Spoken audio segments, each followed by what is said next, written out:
Hey everybody, Alex the Critic here, and recently I was scrolling through my recommendations feed on YouTube when a video purporting to review the lowest rated episodes of Season 1 of SpongeBob popped up. Now, because I am a self-centered narcissist, I didn't watch the video, because I only care about my own perspective on cartoons. However, the video's title did inspire me to make a similar video myself, because on top of being a narcissist, I'm also a lazy hack. The only problem with this idea, of course, is that I couldn't think of a show to use it on. So the next day, I was scrolling through my recommendations feed again, and out popped none other than this theme song.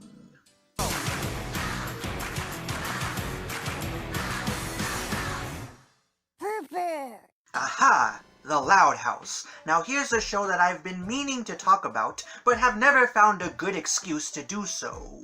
So I hopped on over to IMDb and looked up what the lowest rated episode of the show was. According to my findings, the episode with the lowest rating is titled The Loud House Mega Music Countdown. Now, as a YouTuber, seeing the word music anywhere is enough to give me a heart attack.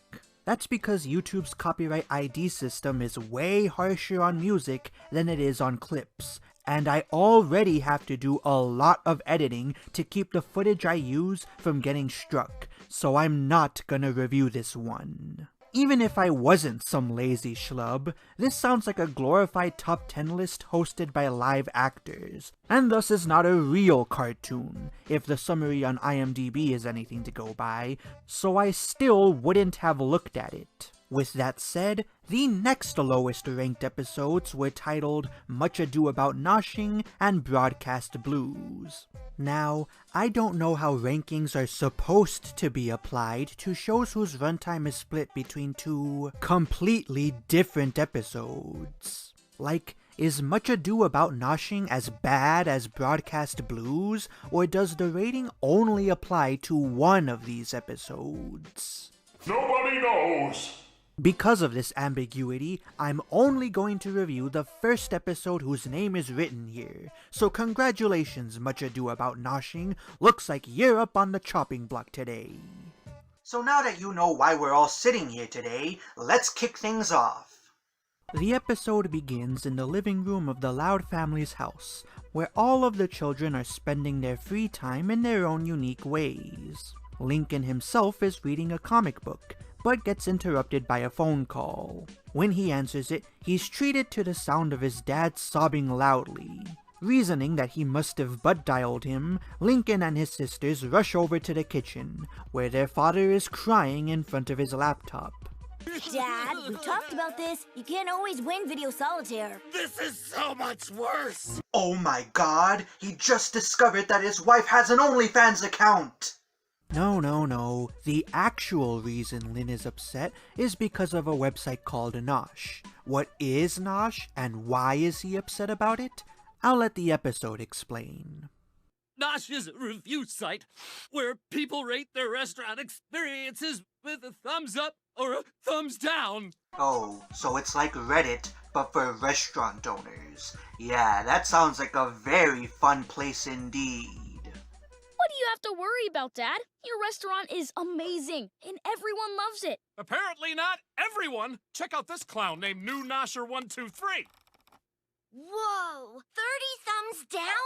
I heard 35 thumbs down was enough to sink Unsinkable Sub's sandwich shop. I wouldn't worry about this too much, Mr. Loud. As somebody who has been on the receiving end of a dislike bombing campaign myself, it doesn't negatively impact your career all that much. What am I gonna do? Don't worry, Dad. I have an idea. We'll find this Nosher and get him to come back to the restaurant so you can dazzle him, and then the thumbs down will stop forever. We'll help.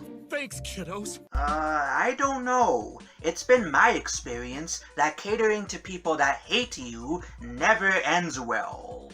Also, how are you gonna find out who this Nosher even is? Isn't he, anonymous? Step 1. Discover the identity of New Nosher 123. Wait, is Lincoln suggesting that they dox one of his father's critics? Because that's a terrible idea. Yes, do come in. There's plenty of room. Apologies for my tardiness. I'm joining you remotely because I'm working with a volatile batch of isotopes. Yeah, I can relate. Professor Lunatic has been stuck doing video feeds from his laboratory ever since he got caught up in his latest stupid experiment. Oh, blow it out your ass, Critic. My uterus-draining device will change domesticated life as we know it. Yeah, well, that's what they said about the condom delivery service, and that failed too. Bah, I don't have to take this drivel from a simpleton like her. Hey, what the hell was that? Sorry, it seems as though the battery for my device just exploded. I'm gonna have to call you back. Ugh, weirdo.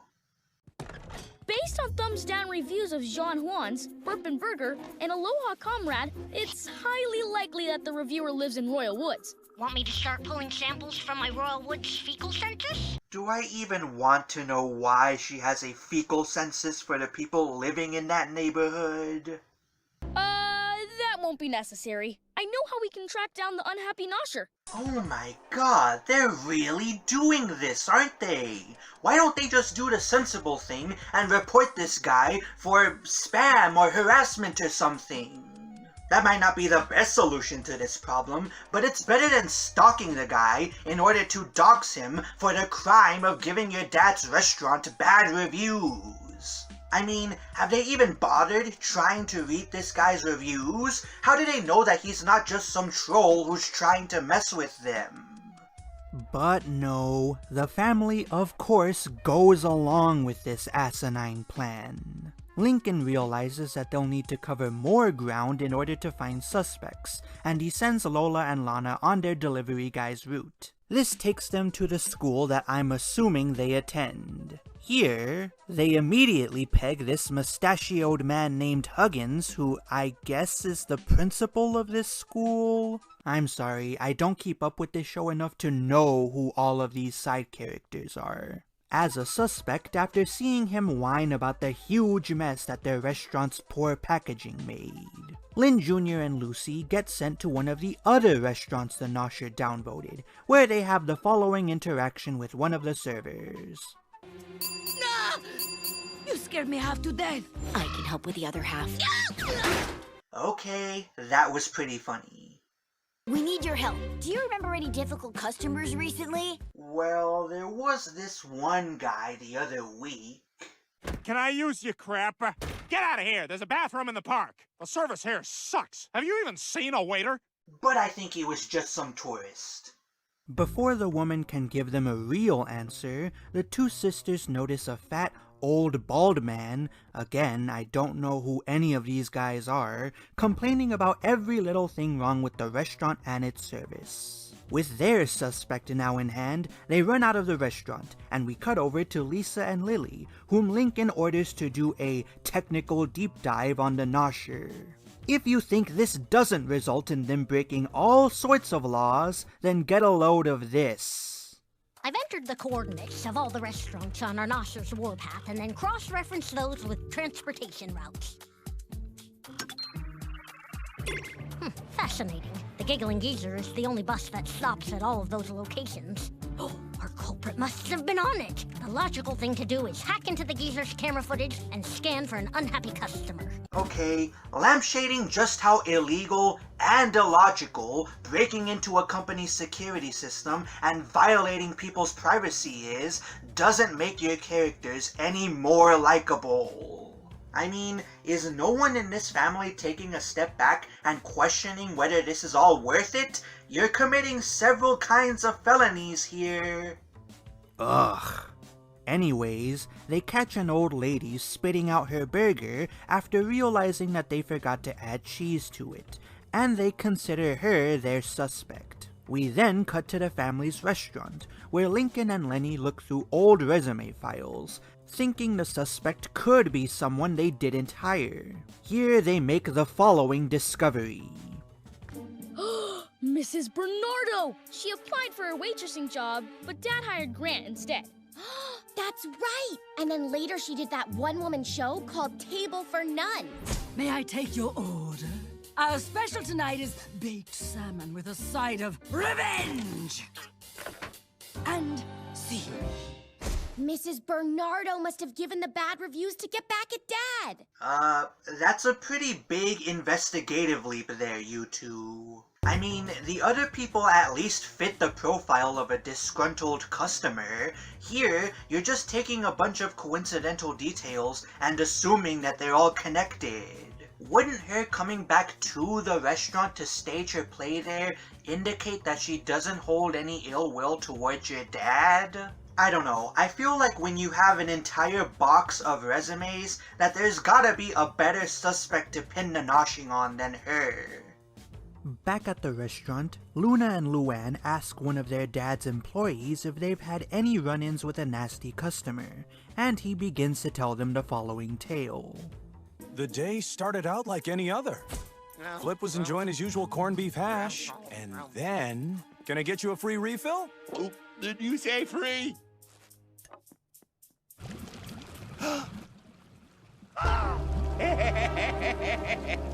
We made him pay back every drop. I've never seen a man so angry. Even his mustache turned red. Okay, and you didn't call the police on this guy. Why? He broke into your property and tried to steal from you. That's a pretty serious thing to just let slide. And if you are gonna let it slide, then I have to question how big of a deal it is that some anonymous nosher is giving your restaurant bad reviews. I mean, your dad seems to be weathering this pretty serious storm, but some random loser on the internet typing mean words about his restaurant is making him break the fuck down? It doesn't make any sense. Santa Claus! We were just saying names, right? This has been another pointless moment. Guys, it's okay. We're positive it's one of these 5 people, right?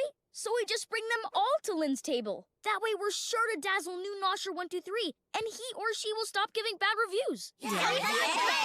Okay, you realize that one of your suspects is a literal thief, don't you? So even if he is the anonymous nosher, why would you give a fuck about what he has to say about your restaurant? Just call the police on that douchebag and just be done with it. I mean, why even take the risk that he might steal something from you guys again? Also, where is their mother in all of this? Did she just go on vacation or what?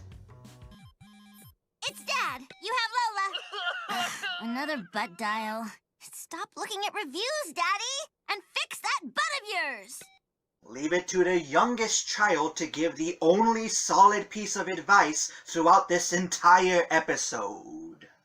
With their stupid plan in place, Lincoln and his sisters go around town delivering invitations to each of their suspects. Yes, including the thief.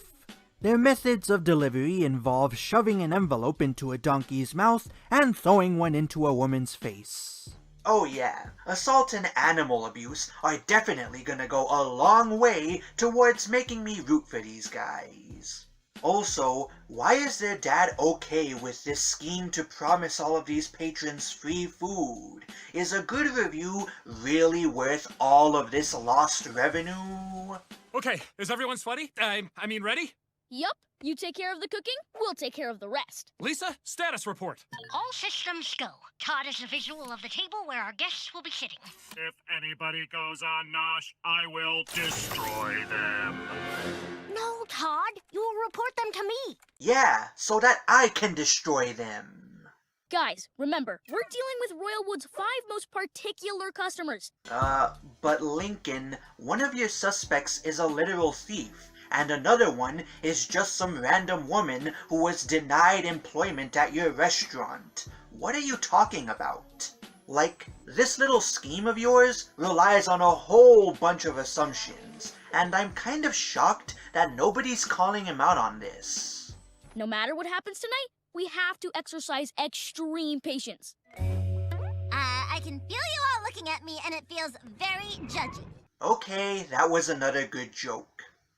Before the family can continue ostracizing Lola, their honored guests arrive, and they assume their positions. Good evening, suspect number 5. Principal Huggins. It hasn't even been a minute yet, and they already almost blew their cover. Isn't Lisa supposed to be the smart one? Anyways, the guests file into the restaurant one after the other, each new arrival raising another narrative question. You clean up well, Muddy Loud. Hey, listen, I park down the street. Meter needs a quarter every 15 minutes. You should probably get going. And don't forget to bring quarters. Sure thing, Mr. Thief. We'll be sure to take care of all of your needs. Hey, Mr. Grouse. Better make this snappy. I had to move around a post-game show nap for this. Ladies and gentlemen, that was another pointless moment.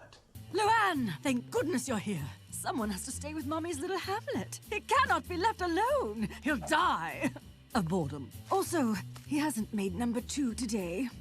Say, why the long face? I guess you heard that one before, huh? You know, you've got to give Luann credit for being willing to take on what has to be the suckiest job of the night without any complaints. That's a real team player. I do, however, have to wonder why her father is allowing this woman to bring a horse into their restaurant. That doesn't sound like an amazing idea. Tyler, do you have my heartburn medicine ready? Your girl's gonna do some damage tonight. They're gonna wake up tomorrow to a news story about how they killed one of their customers with their food, aren't they? So after the woman demands that Lincoln get her and her son a chair and commits attempted vehicular manslaughter, we cut to the main dining room, where all of the guests are seated at the same giant table. From this point on, we get our dose of zany cartoon comedy in the form of the guests making increasingly absurd demands of our waiters. I'll have just Use your big boy voice, Tyler. Tell Spooky you want chicken nuggets. chicken nuggets, please. Would you believe that that's not even the weirdest mother-son relationship in cartoons?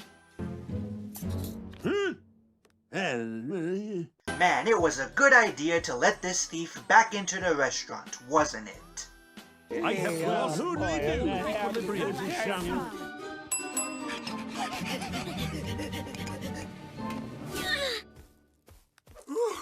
Man, Luann is a real trooper. She has to carry around that big-ass stack of hay, and she doesn't even look mildly upset about it. She might be my favorite character so far.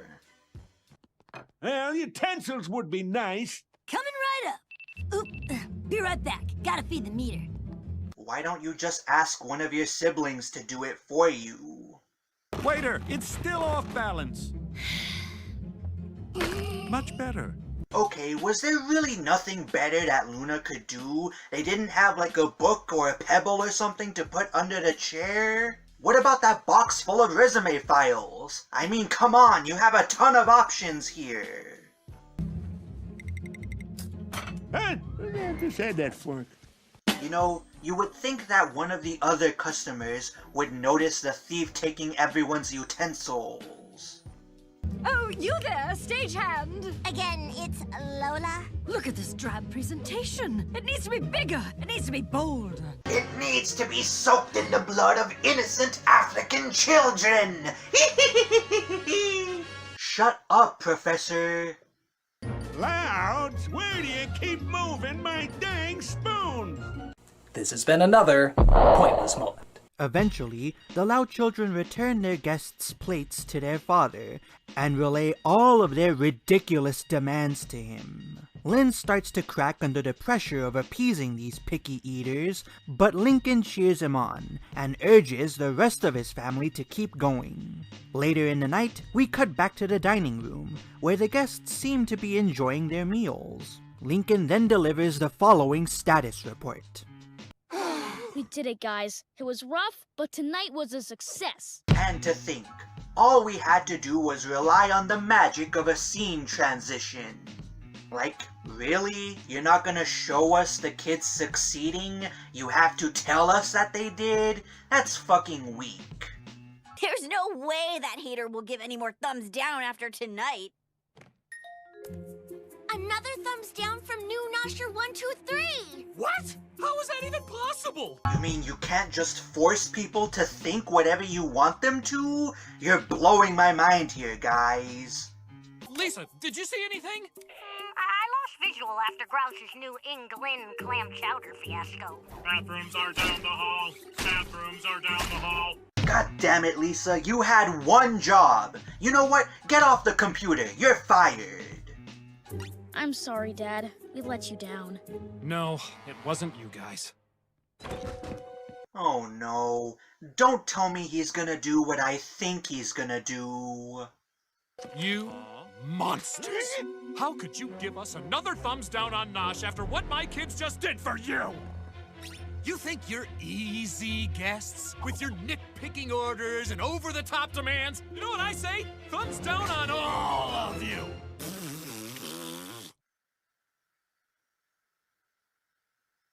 You know, it's at times like this where I'm reminded of the timeless advice of Lincoln Osiris. Never go full retard.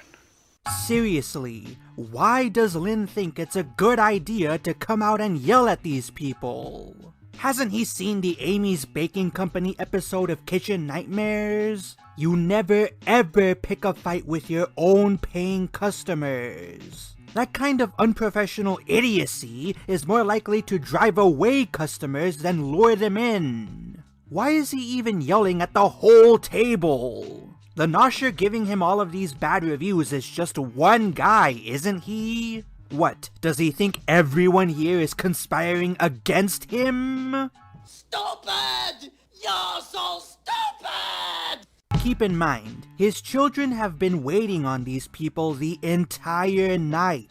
You're really expecting me to buy that none of them were keeping tabs on which of the guests were using their phones, and therefore would have been in a position to be able to warn their dad against making a scene? That's the stupidest thing I ever heard! Oh, what are you popping off about? What the heck is Nosh? Wait, what? So, you have no idea what I'm talking about? Yep, this was pretty much a failure on all counts. Aha! Excuse me one moment. If it's not them, then who is it? Come on. Now they're just rubbing it in. Wait a minute! Dad, let me see your phone. Your new Nosher 123! Well, your phone is. What? When it's not busy butt dialing us, it must have accidentally created an account and started hitting thumbs down. O.M. Nosh. Okay, this plot twist doesn't make any sense. First of all, hasn't Lincoln's father been sitting on his ass for most of this episode anyways? Realistically, his children's phones should have been going off this whole time, and yet it's only now that the dislikes started showing up. That's pretty weird, isn't it? Second of all, if this was all a result of accidental butt dials, then why didn't anybody notice this sooner? You're really expecting me to buy that nobody thought to check the IP address of this Nosh account or check when they were leaving all these dislikes? Not even Lisa, the supposed smart one? Third of all, how was their father able to create this account using nothing but his ass? Firstly, butt dialing is already something that's pretty difficult to do, even unintentionally. And signing up for a website requires you to open a new app and type things into your keyboard, which is even more difficult. Secondly, a lot of these services require that new accounts authenticate themselves, usually through a link in an email or a text message. You're really expecting me to believe that Lynn didn't notice at any time that he had created a Nosh account? Thirdly, Lynn is still presumably logged into his Nosh account, so even if we accept that he created it and somehow didn't know about it, he still should have had like an app for it or something that would let him know, hey, you have an account on this service and you've been leaving all of these reviews on this restaurant. Oh, and don't forget, the thing that inspired Lynn to go on an angry rant against his customers was a review posted by New Nosher123 right after he and his children had finished serving the guests they invited. What's the issue with this? He was standing up when this happened. What? Does his butt just have psychic powers? Is there an invisible elf who possesses super speed that's messing with him? I'm sorry. There's just no way that Lynn wouldn't have figured out that he was responsible for these dislikes, especially since this scene just demonstrated that every time he sat down, a new dislike would appear. This plot is stupid, and the writers who wrote it should feel stupid. So after Lynn explains this hilarious misunderstanding to his guests, we cut to the next day, where we find out what the ultimate consequence for the family's incompetence is. Thanks for doing this again, kiddos. You're really helping me win back the guests I insulted. Loud, less chit-chat, more chowder. My ice is cold. 10 meals to go. Don't worry, kids. It's only once a week for the next year.